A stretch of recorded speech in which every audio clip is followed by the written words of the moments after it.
शाम थोड़ा मुझे आराम करने दे। ठीक है भैया, आप बैठिए, मैं पानी लेकर आता हूँ।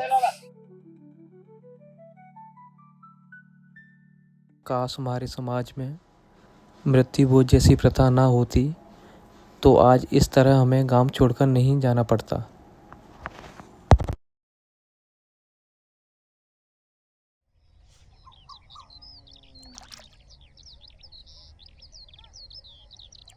राम जी आए बाबूजी।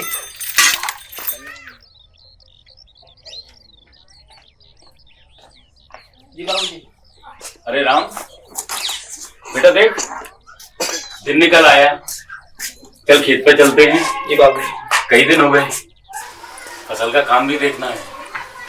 तू ऐसा कर, तैयार हो जा, चलते हैं खेतों पे। जी बाबूजी मैं तैयार हूँ, चले आप। तो चल चल चल।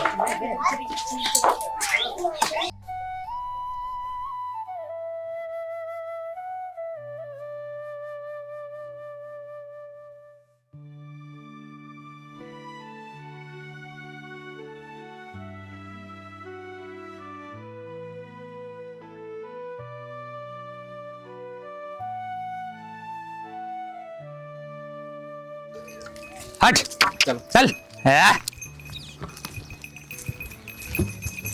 चल हट चल चल। बाबूजी राम राम। अरे राम राम बेटा, राम राम। मोहन बढ़िया है? बढ़िया बाबूजी बढ़िया। ठीक है बेटा। हट चल। प्रभु के भरोसे हमको गाड़ी, प्रभु के भरोसे हमको गाड़ी, प्रभु के भरोसे हमको गाड़ी।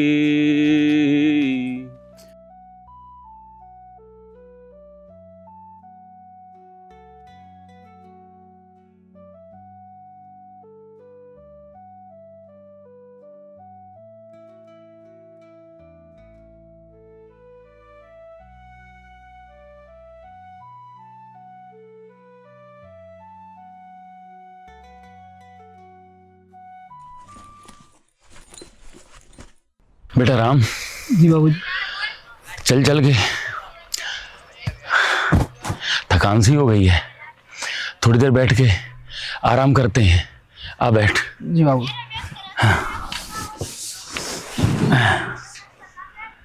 ये खेत में घास भी बहुत हो गया है।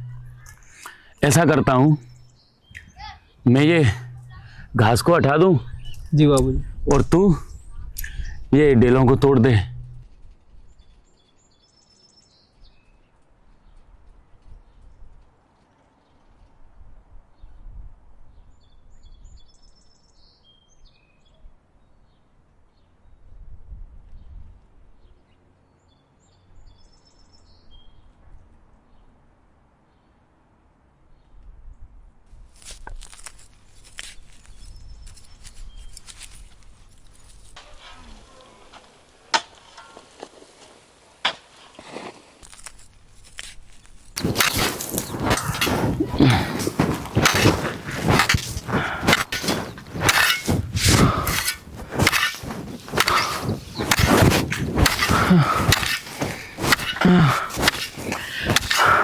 राम राम राम।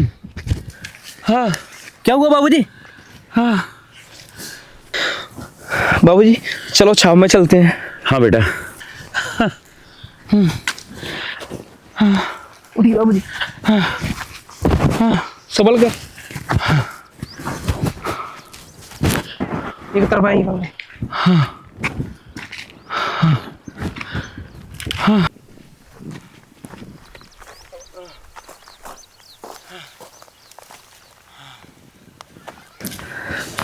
बाबूजी दवा होगी आपकी? हाँ बेटा, बेटा मेरी कुर्ते की जेब में देख, इधर वाले मैं हो गई। हाँ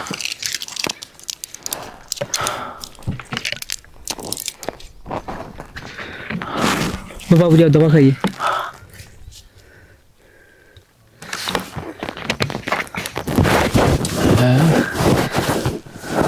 बाबूजी, हाँ बेटा। आप इन दवाओं को कब तक खाते रहोगे?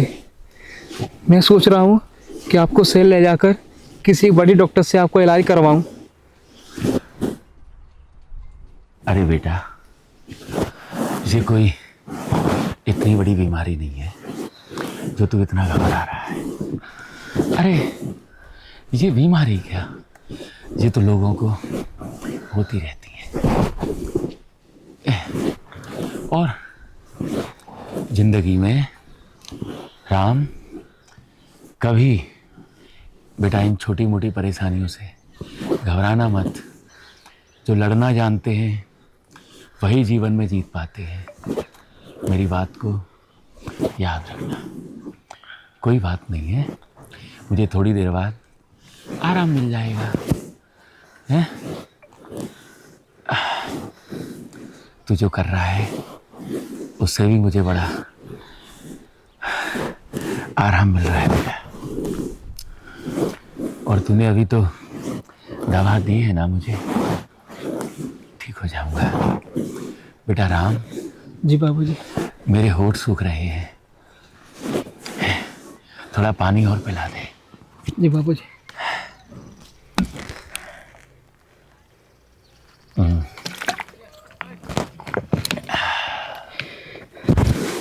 ऐसा करेंगे, मुझे थोड़ी राहत मिलेगी जी तो बाबू। अपन घर चले चलेंगे। जी बाबू। आज जो काम करना था सो कर लिया। अब ऐसा करेंगे अपन, कल देखेंगे बेटा।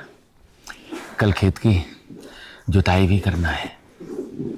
हाँ जी बाबू। चल, अब तू मुझे घर ले चल। मुझे पहले से आराम है बेटा। जी बाबू। चल संभल कर। घर चलते हैं। और तू क्यों घबराता है? अरे पगले, मेरे पास 2 बेटे हैं। संभल कर बाबूजी। कोई बात नहीं है बेटा।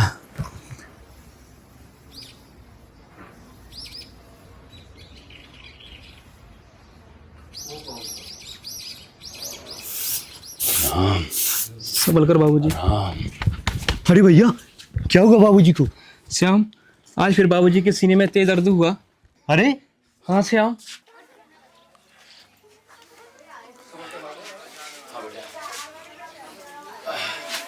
लेट जाइए। श्याम, मेरी चप्पलों को खोल दे बेटा।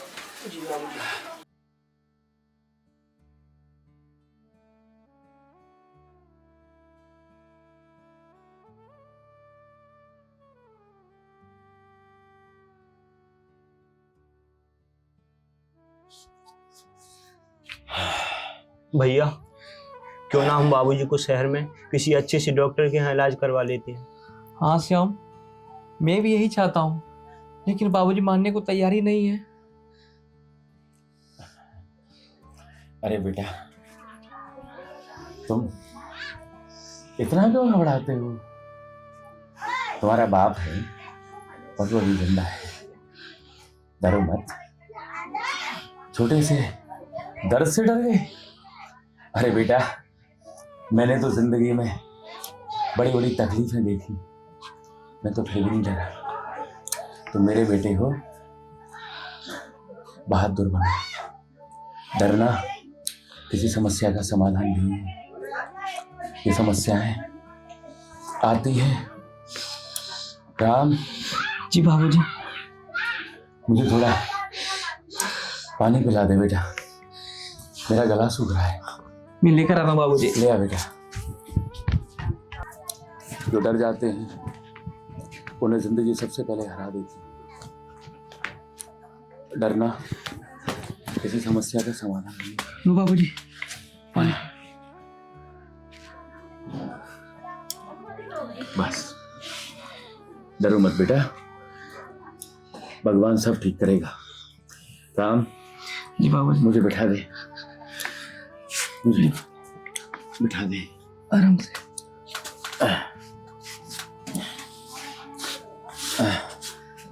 राम। जी बाबूजी। तू जा बेटा, घर का काम देखो। अभी मैं ठीक हूँ, अब तुम जाओ। हाँ बेटा, अब मुझे आराम श्याम, करने दो बेटा। तू बाबा जी का ख्याल रखना। जी भैया। मैं नदी पर जा रहा हूँ। क्यों मोहन, तूने बुवाई कर दी क्या? अरे मैंने तो 15 दिन पहले ही बुवाई कर दी। अब तो 10 दिन बाद मुझे गेहूं में पानी देना है। तेरी फसल तो बहुत बिछड़ गई है। यार मोहन, बाबूजी की बीमारी ने हमें बहुत परेशान कर दिया। आज सुबह हम खेत जोतने ही वाले थे कि बाबूजी के सीने में तेज दर्द उठा। मैं अभी उन्हें दवा खिलाकर आया हूँ। कोई बात नहीं, तू अब घबरा मत। अब हमारे देश में हरित क्रांति आ चुकी है। हाँ मोहन, कल मैं भी रेडियो पर सुन रहा था कि गेहूं और धान की जल्दी पकने वाले बीज आ चुके हैं। कल हम सब लगड़ चलेंगे और खाद और बीज ले आएंगे। तुम दोनों जाओ तो मुझे भी साथ लेके चलना। अच्छा ठीक है, हम तीनों कल चलेंगे। राम भैया, बाबूजी की सीने में फिर से तेज दर्द हो रहा है, जल्दी घर चलो।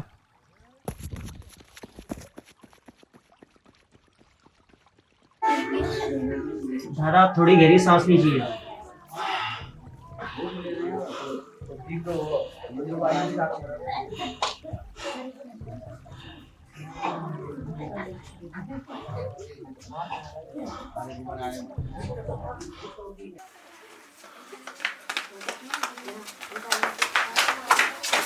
कैसी तबीयत है डॉक्टर साहब? मैंने इनको दवा और इंजेक्शन दे दिए, अब इन्हें आराम करने का।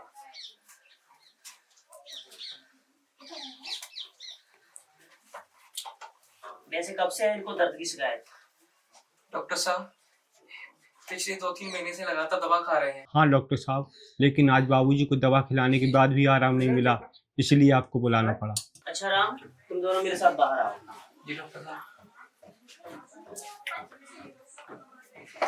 देखो राम, मुझे लगता है कि आपकी बाबूजी की बीमारी बढ़ चुकी है।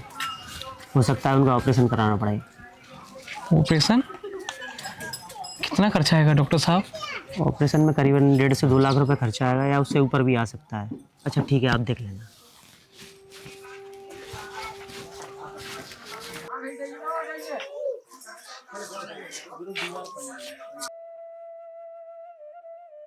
अच्छा राम, अब हम चलते हैं, बाबूजी का ख्याल रखना।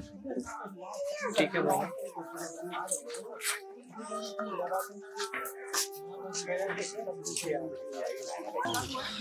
भैया, इतने पैसे तो हमारे लिए बहुत ज़्यादा हैं। हम बाबूजी का इलाज कैसे करा पाएंगे? हाँ श्याम, ये रकम हमारे लिए बहुत बड़ी है। इतना पैसा कैसे इकट्ठा कर पाएंगे हम? भैया, क्यों ना हम अपनी ज़मीन बेच देते हैं, जिससे बाबूजी का इलाज करा सकें। जमीन को बेचना गलत है,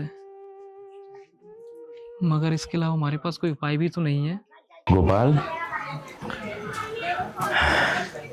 अब तो मुझे राहत है। अब तू चला जा। हाँ बेटा, जा। राम,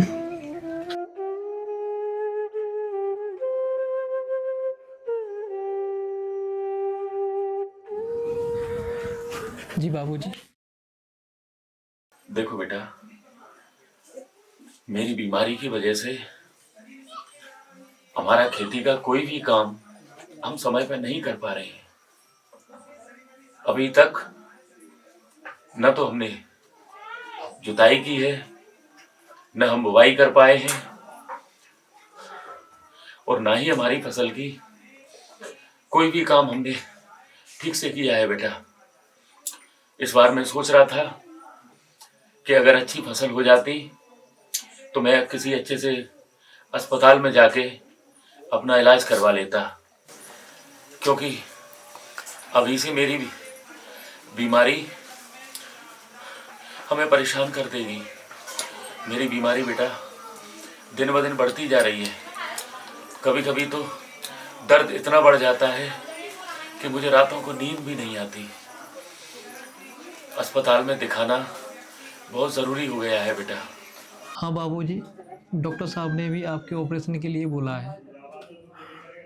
अरे बेटा, अभी मेरी बीमारी इतनी भी नहीं हुई है कि ऑपरेशन कराना पड़े, और वो डॉक्टर है, कोई भगवान तो नहीं। तू घबरा मत। तू क्यों डरता है? कुछ नहीं होगा बेटा, कुछ नहीं होगा मुझे। अब तू जा, खेतों का काम बहुत पिछड़ा हुआ है पहले से ही, जाके थोड़ा देख। हाँ बेटा, जा ठीक है बाबूजी, जा बेटा, आप आराम करिए। जा बेटा।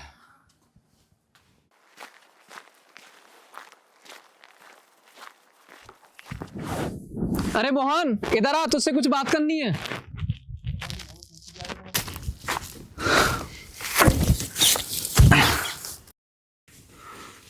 हाँ राम, बोल क्या बात है? आज बहुत परेशान लग रहा है। यार मोहन, बाबूजी की बीमारी बढ़ती जा रही है। वो अपना इलाज कराने के लिए फसल का इंतज़ार कर रहे हैं, लेकिन ये बात मैं जानता हूँ कि अगर उनका जल्द से जल्द ऑपरेशन ना हुआ तो शायद हम उनको खो देंगे। अरे ये क्या कह रहा है तू? फिर तो तूने किसी बड़े अस्पताल में ले जाकर भर्ती करा। मैं भी यही चाहता हूँ मोहन, लेकिन मेरे पास इतना पैसा नहीं है कि मैं बाबूजी का इलाज करा सकूँ। देख राम, मैंने अभी अपनी फसल बेची है। अगर 1500 रुपये की ज़रूरत हो तो मुझे बताना, संकोच मत करना, क्योंकि हम कुछ पैसों के लिए बाबूजी को नहीं खो सकते ना। इतने पैसों से कुछ नहीं होगा मोहन।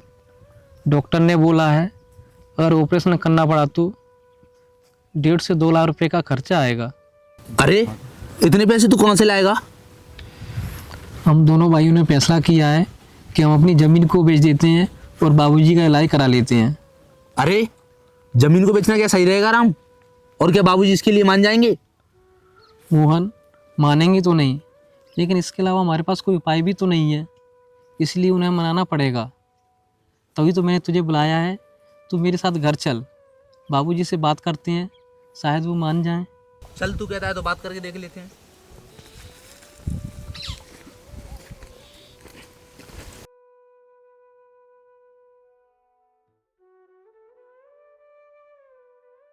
अरे श्याम।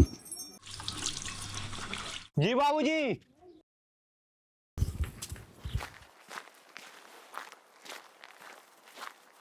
हाँ बाबूजी, कुछ कह रहे थे बाबूजी?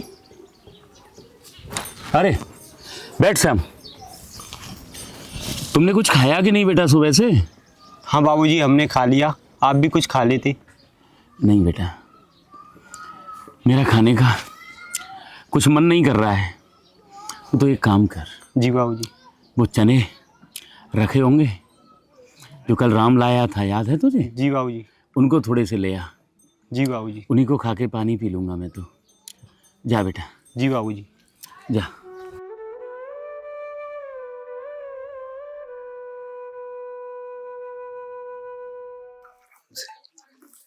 लो बाबूजी चने।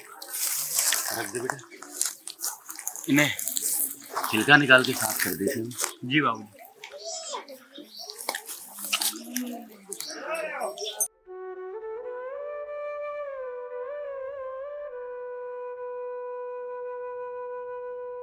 बेटा श्याम, जी बाबूजी। मेरी बीमारी ने इस घर को और राम को, दोनों को तोड़ दिया है। वो बेचारा अकेला पड़ गया है। तो गोपाल के साथ घूमता रहता है, उसका थोड़ा सहयोग किया कर बेटा। जी बाबूजी। खेतों में थोड़ा काम देख लिया कर, है ना? जी बाबूजी। क्योंकि देख बेटा, भाई के लिए भाई से बड़ी कोई जागीर नहीं होती। मैंने कई बार गांव में देखा है, भाई भाई एक हाथ जमीन के लिए जिंदगी भर तक लड़ते रहते हैं, और उस जमीन के साथ लड़ते लड़ते लड़ते लड़ते दोनों मर जाते हैं, और वो जमीन यहीं की यहीं पड़ी रहती है। भाई को भाई से लड़ना शोभा नहीं देता बेटा। तेरा भाई तुझे बहुत चाहता है, वो जैसा कहे उसके साथ हमेशा रहना। जी बाबूजी। क्योंकि जहाँ भाई भाई लड़ते हैं, दुनिया उनका फ़ायदा उठाती है बेटा। और हमेशा अपने भाई के साथ रहना। जी बाबूजी। मैं दुनिया में रहूं या न रहूं, और ये तो मैं भी जानता हूं कि ज़िंदगी भर का ठेका कोई नहीं लेके आता बेटा। मैं तेरा पिता हूं, तेरे साथ ज़िंदगी भर तक नहीं रह सकता। वो तेरा भाई है, तेरे साथ मुझसे ज़्यादा रहेगा। हमेशा उसके साथ रहना, क्योंकि कहते हैं बेटा कि भाई भाई सुख दुख बांटने के लिए होते हैं, संपत्ति बांटने के लिए नहीं। इसलिए श्याम, हमेशा अपने भाई का साथ देना बेटा। जी बाबूजी। हाँ, वो भी तुझसे बहुत प्यार करता है। ठीक है बेटा? जी बाबूजी।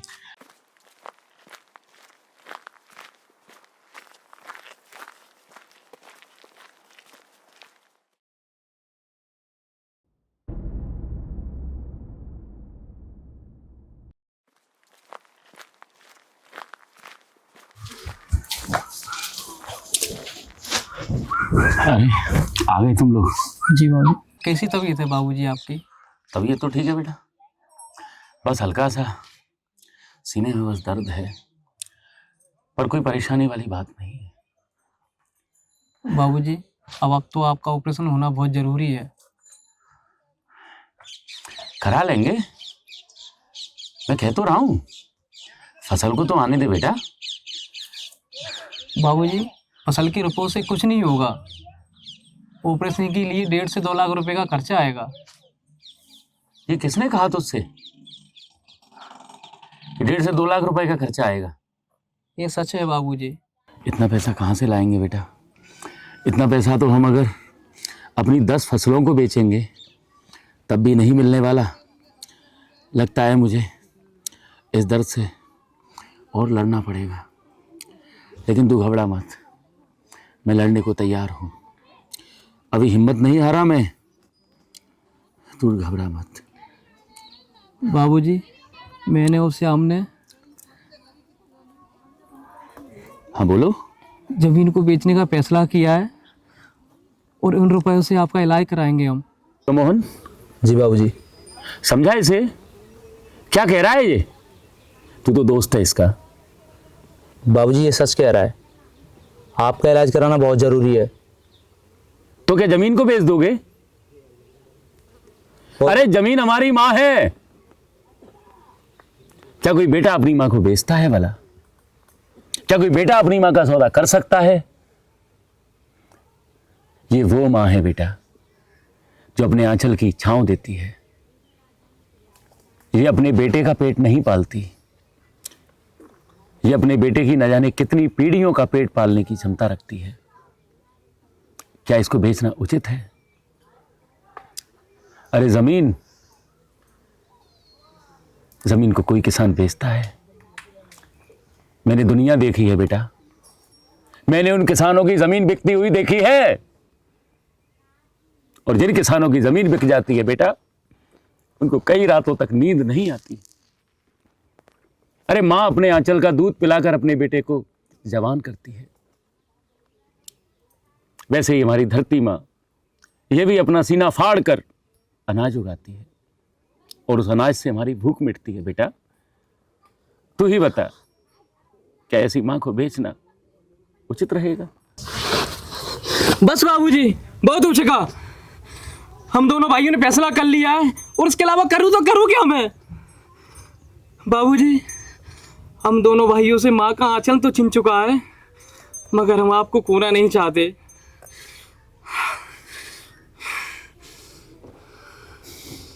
लेकिन बेटा मैं अपनी मां को कैसे बिक जाने दूं?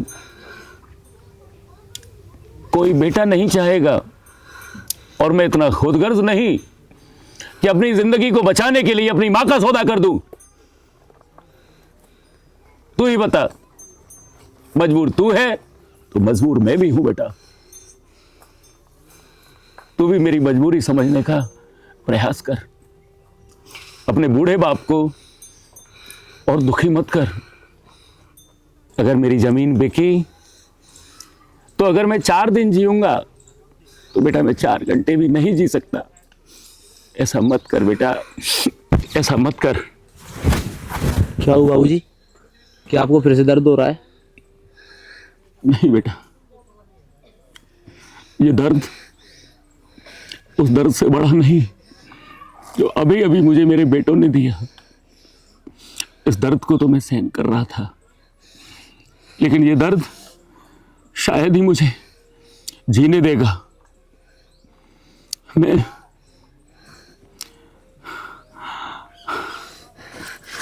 कुछ नहीं बेटा, मुझे माफ कर दो बाबूजी। अरे पगले, मैं तुझे क्या माफ करूंगा, मैं खुद को ही माफ नहीं कर पा रहा। गलती तेरी नहीं, गलती तो मेरी है। न मैं बीमार होता, न तुम ऐसा फैसला करते।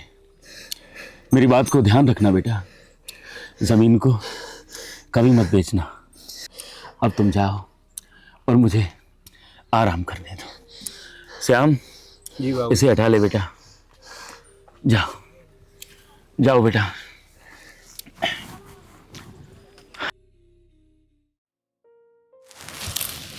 हे धरती माँ, लगता है तुझे अंतिम प्रणाम करने का समय आ गया। तेरी गोद में मेरा बचपन बीता, तेरी छाया में मेरी जवानी कटी और तेरे आंचल में मैंने अपना बुढ़ापा जिया। हे माँ, अब मुझसे ये दर्द सहन नहीं होता। हे माँ, अपने इस बेटे को जाने की आज्ञा दे माँ, मुझे आज्ञा दे माँ। हे माँ। माँ! राम! राम!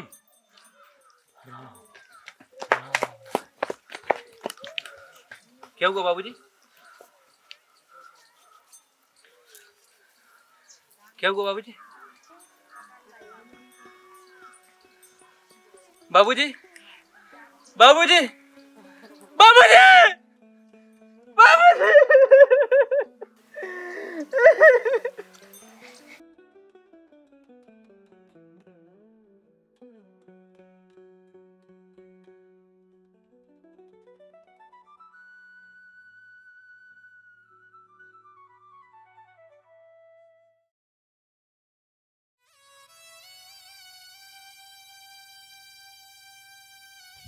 क्यों काका जी, करें शुरुआत? रुको बेटा, अभी मुखिया जी आ रहे हैं, थोड़ी देर में आने वाले हैं, जैसी शुरुआत करते हैं।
राम भैया, राम भैया। कौन है? अंदर आ जाओ। ठीक है।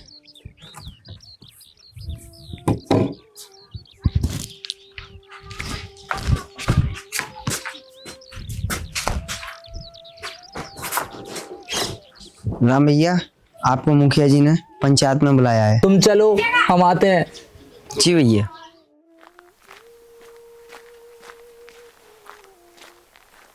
प्रणाम मुखिया जी। सुखी रहो बेटा।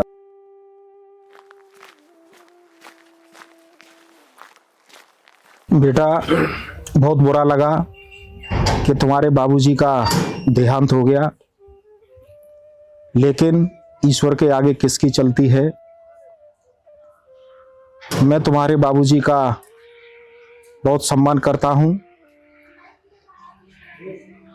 जिस तरह तुम्हारे बाबूजी ने तुम्हारी माँ के देहांत के बाद तुम दोनों भाइयों को पाल पोस कर इतना बड़ा किया, मैं ऐसी महान आत्मा को नमन करता हूँ।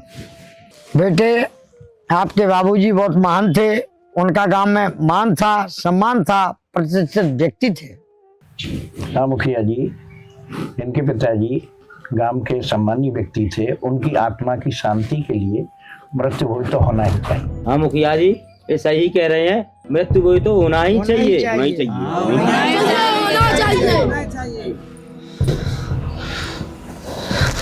मुखिया जी हमें क्षमा करें, इतना करने की हमारी औकात नहीं है। देखो बेटा, ये तो तुम्हें करना ही होगा। ये बेटों का फर्ज होता है। अगर तुम चाहते हो कि तुम्हारे बाबूजी की आत्मा को शांति मिले, तो मृत्यु भोज तो तुम्हें बेटा करना ही होगा, और ये सभी करते हैं। ये आवश्यक कार्य है।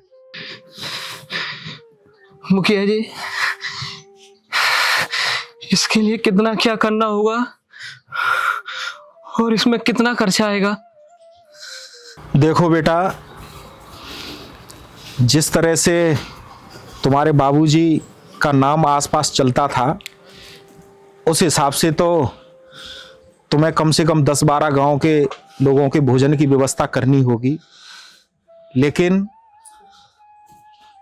हम सबको पता है कि इस समय तुम्हारी वो परिस्थिति नहीं है, तो तुम्हें अपने और अपने गांव के और आसपास के 2-3 गांव के लोगों के खाने की व्यवस्था तो करनी होगी, और इसमें लगभग 1.5 से 2 लाख रुपए का खर्चा आएगा बेटा।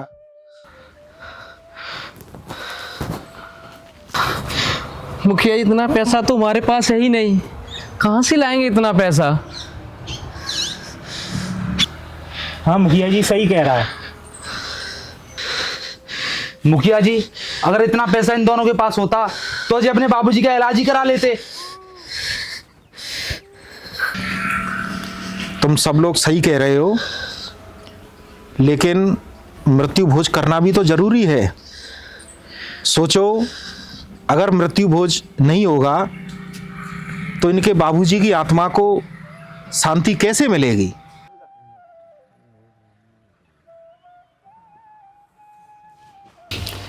देखो, इन बच्चों की परिस्थिति देखते हुए हम पंचों ने ये फैसला किया है कि इस गांव में कोई भला आदमी हो जो इनकी मदद करना चाहता हो, वो सामने आए।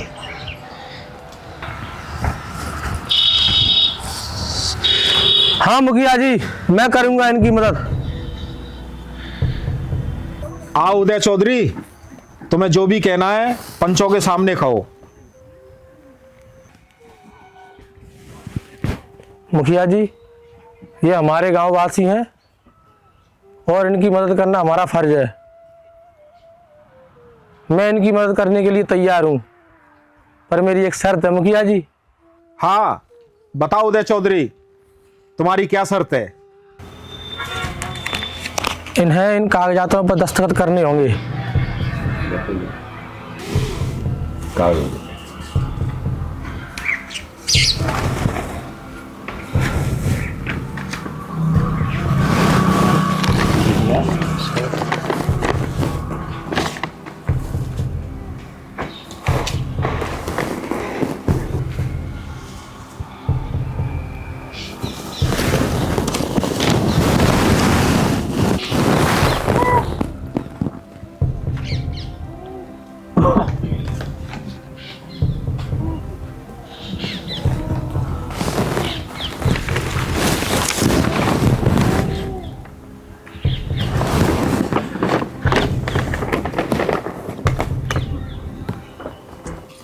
अरे उदय चौधरी।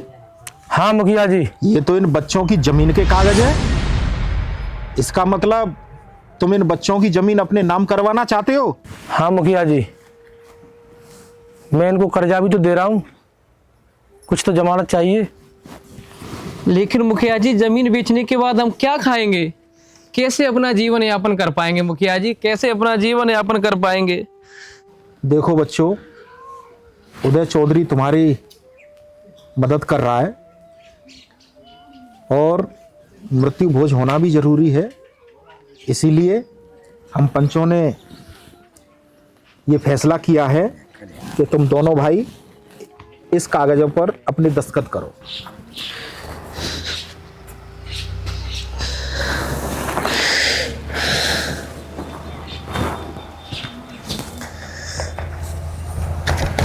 राम, ये क्या करने जा रहा है तू? क्या तू बाबूजी की बातों को भूल गया? अरे उनकी बातों को याद कर, बाबूजी को याद कर। इन गांव वालों के लिए तू अपनी उस जमीन को बेचने जा रहा है जिस जमीन के लिए बाबूजी ने अपनी जान दे दी। अरे तू भूल सकता है लेकिन मैं नहीं।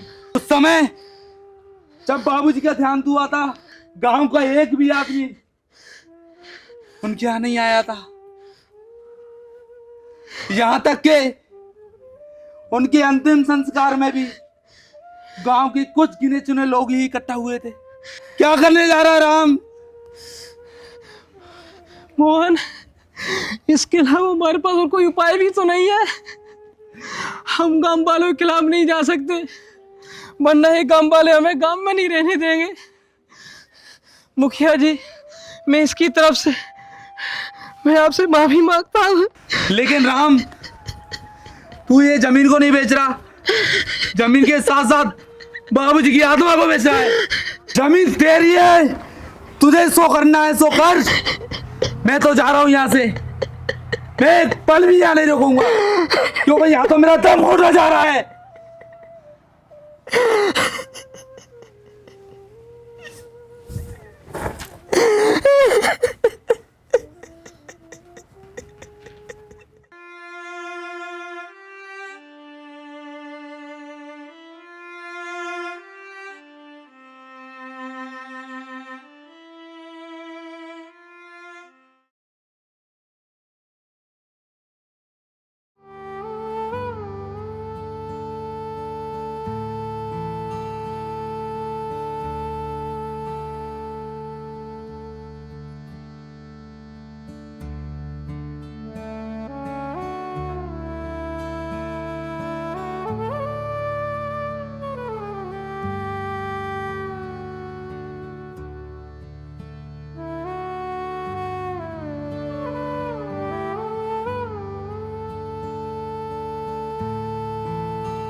राम,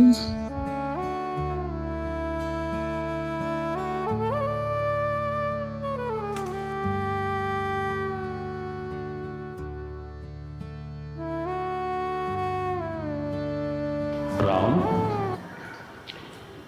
ये क्या कर दिया बेटा तूने? इस समाज की बातों में आकर तूने अपने जमीर और अपनी जमीन दोनों को बेच डाला।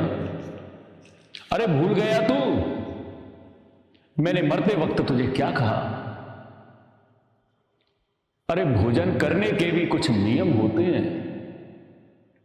अगर ये नियम न होते तो भगवान श्री कृष्ण जब शांतिदूत बनकर हस्तिनापुर गए तो वो भोजन विदुर के यहां नहीं, वो दुर्योधन के यहां करते, क्योंकि भोजन वही किया जाता है जब भोजन करने वाला और कराने वाला दोनों प्रसन्न हो।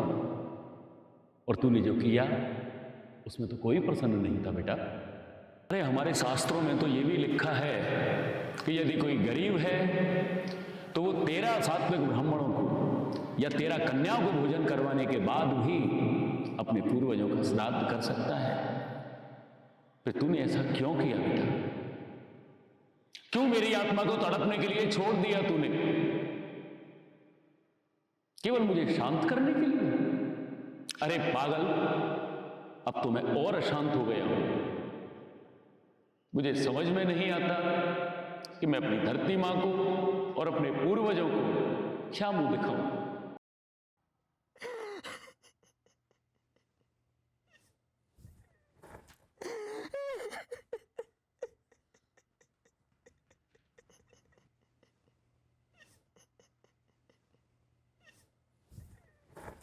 भैया चलो, गाड़ी आ गई।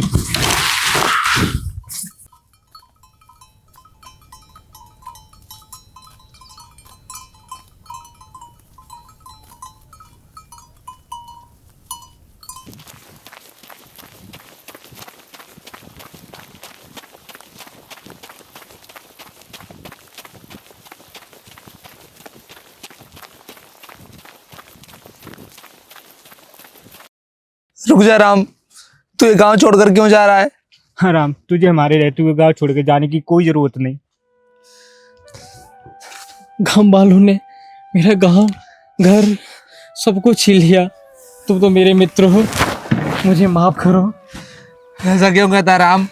हम दोनों भाई तेरे हमेशा साथ रहेंगे, हम तेरे साथ है यार। हो सके तो बस मुझे कभी याद कर लेना मेरे दोस्त।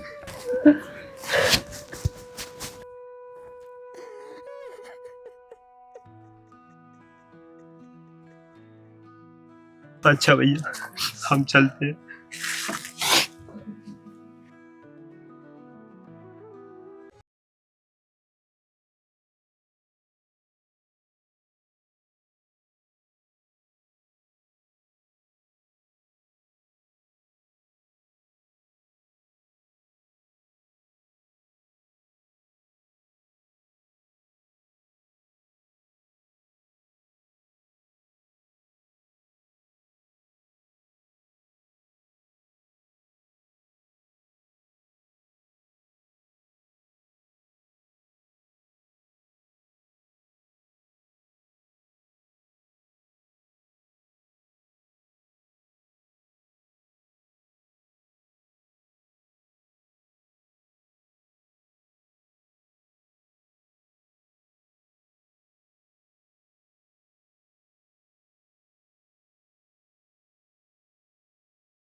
दर्शकों, बजरंग फिल्म प्रोडक्शन सबलगढ़ आप सभी का हृदय की गहराइयों से आभार व्यक्त करता है कि आपने अपना अमूल्य समय हमारे द्वारा निर्मित फिल्म को दिया और आपने इस फिल्म को देखा और समझने का प्रयास किया। ये फिल्म मानव मूल्यों की करुण कहानी को व्यक्त करती है। धन्यवाद।